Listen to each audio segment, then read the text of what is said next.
Well, these days you don't have to look very far to find things that cause fear. In fact, people are consumed by it. Yeah, psychotherapist Joe Bailey thinks he has a solution for that. His new book, Fearproof Your Life, How to Thrive in a World Addicted to Fear, tackles the subject, and he is joining us now to tell us more about it. Welcome. Good to have you here. Good to be here with you, Pat and Diana. Are there good and bad fears?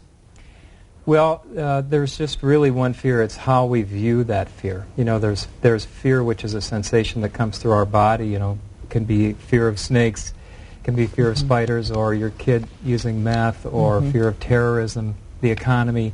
There's as many fears in this world today as there are thoughts that we have about it. But when we view that fear from our wisdom, from our this kind of internal guidance system that we all have, our true self, that's when we're able to view those fears with some perspective and not get obsessed with them and not let fear control our lives. We're all looking for a safe harbor in this world of the unknown that we're all faced with each day. And my book, is Fearproof Your Life, is about how to help people get into that harbor, which is within themselves, and to live from there rather than being consumed by their fears. When people do have fears and maybe they can identify them, what's really the first step that we need to do to address that so we can move past that?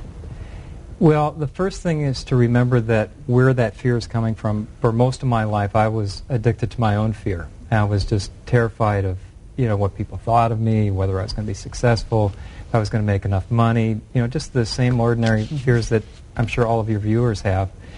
But once I discovered that the source of my fears was really my own thinking, that I was using my thinking as a weapon rather than a tool, then I began to be aware of when I started feeling a sensation of fear. That awakened me like an alarm clock does in the morning. It wakes you up to alert you to the fact it's time to get up. Well, it's time to wake up and reflect, to get clear some perspective on your thinking.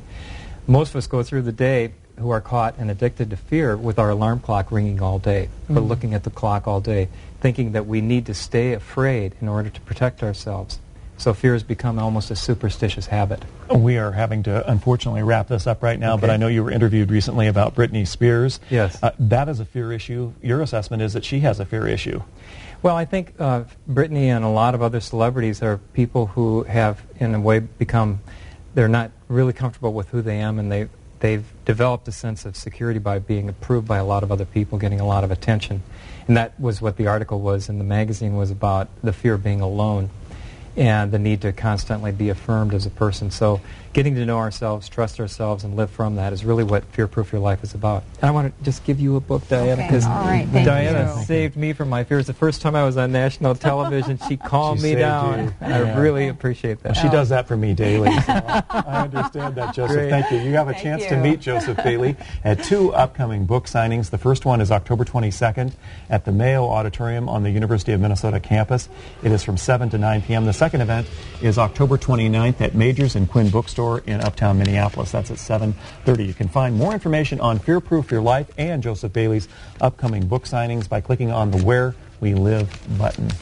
And again, thank you very much for joining us. We really appreciate that because, Thanks, Diana. this is the topic that everybody not necessarily doesn't want to talk about, but it comes up on a regular basis. So thank you so much. Yeah. Absolutely. Thanks for having me. Thank you. Well, let's check back in with Cindy now to see what people are talking about. Well, let's check out their fears. Bonnie has a fear of flying. Ryan, a fear of snakes. Sally Jo, creepy crawly things. Max, centipedes and millipedes. And